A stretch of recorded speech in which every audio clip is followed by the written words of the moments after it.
Hi, everyone. My name is Julie Stigmeyer, and I work with the OWL, the Online Writing Lab at Concordia University, Irvine. Today, I want to share a tip about in-text citations.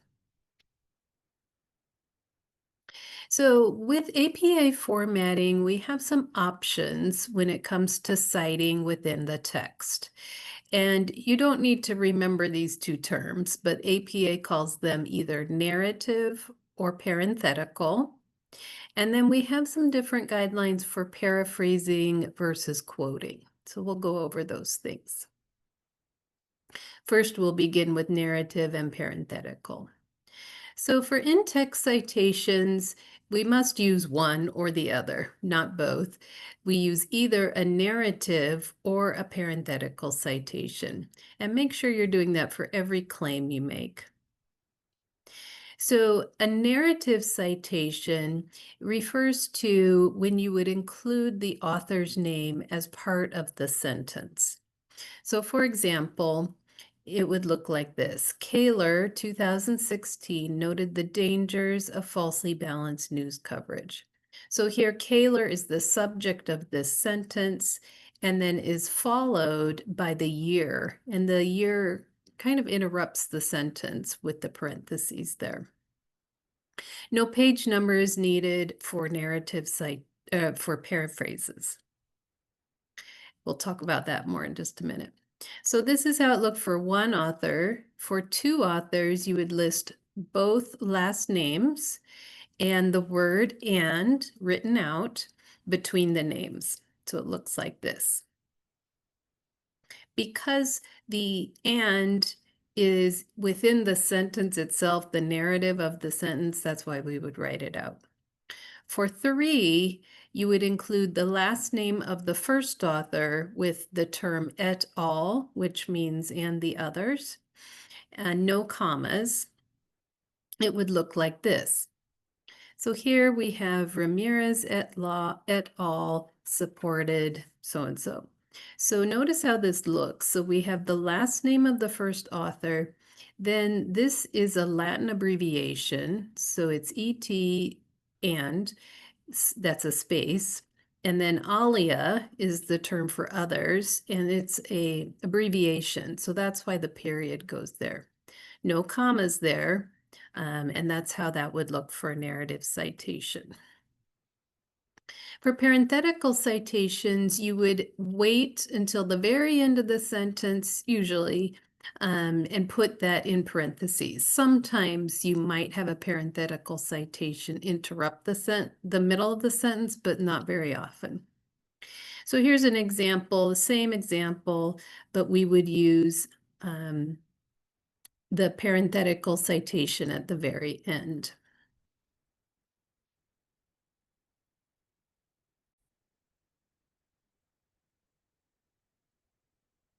So with parenthetical citations, we use that author date system for 1, 2, or 3 authors. And here's how they look. So for one author, we would just use that last name, a comma, and the year. For two authors, note that we have to add both authors' last names. And then you see here, we use the ampersand, which is the and symbol, when it's parenthetical. Remember, when it's narrative, we write out the word and. And then here is how it looks for 3 or more authors. Also, you might come across group authors. These are actually quite common in scholarly work, such as here where you might have California Department of Education. And this would be the parenthetical version and the narrative version. But you could use group authors for, say, the World Health Organization, the Centers for Disease Control and Prevention, U.S. Census Bureau. So they're pretty common, and a lot of times students aren't quite sure how to include those, but you just put the parent or the organization name just like it would be a person's last name. So here's some examples. Are these correct or incorrect? Sampson and Clark have stated that individuals with autism often have sensory advantages such as visual hypersensitivity. Well, this one is incorrect because this is a narrative citation using the and symbol. But remember, we put that only in the parenthetical citations, which are usually at the end of the sentence. Okay, how about this one? It has been noted that emerging technologies have the potential to transform parental engagement. So is this one correct or incorrect? This one actually also has an issue because it's missing a comma. So with a parenthetical citation, we place the comma after the period and then put the year.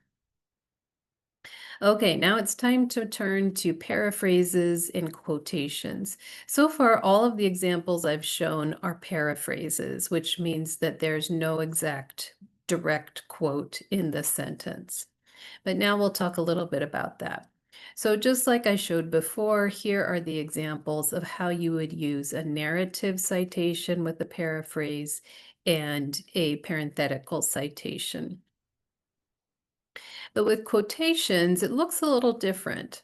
So this would be an example of a narrative citation with a quote. In their exploration of humor, Nussbaum et al. Wrote, "Some people are hilarious, others are painfully unfunny, and most are somewhere in between."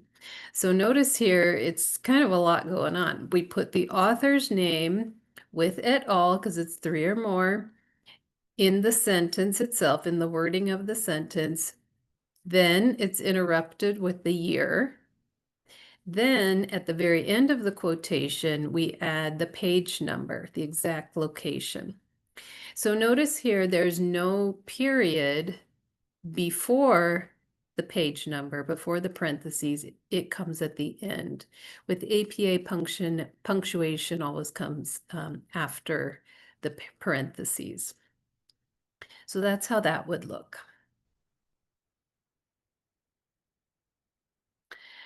Okay, so when should we quote or when shouldn't we? In scholarly writing, we really want to rely more on paraphrasing rather than quoting.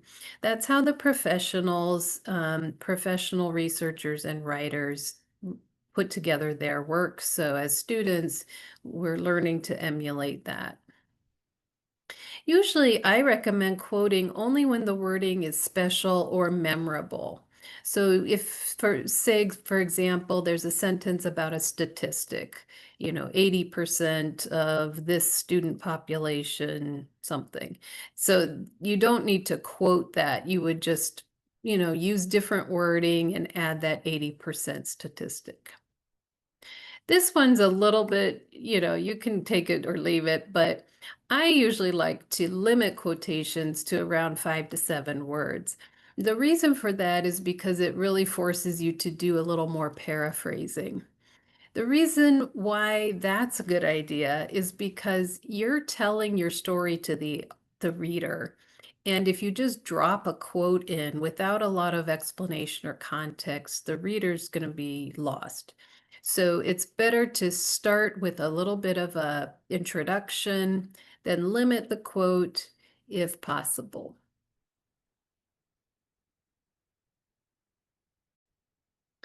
Also, I generally would encourage you to avoid block quotes. These would be quotes of 40 or more words.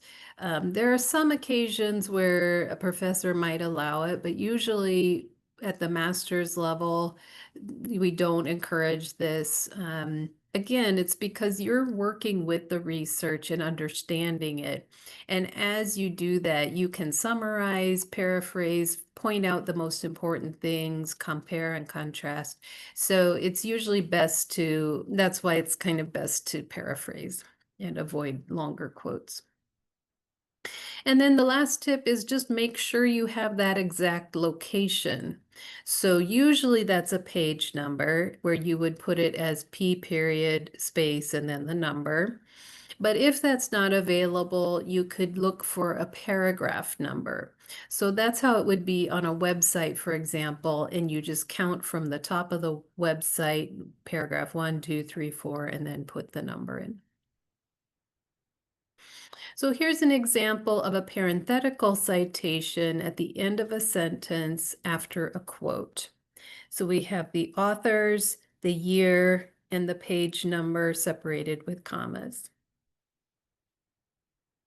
So here are a couple of examples. According to Smith and Rodriguez, critical thinking skills develop most effectively when students are guided to question underlying assumptions rather than simply recall information.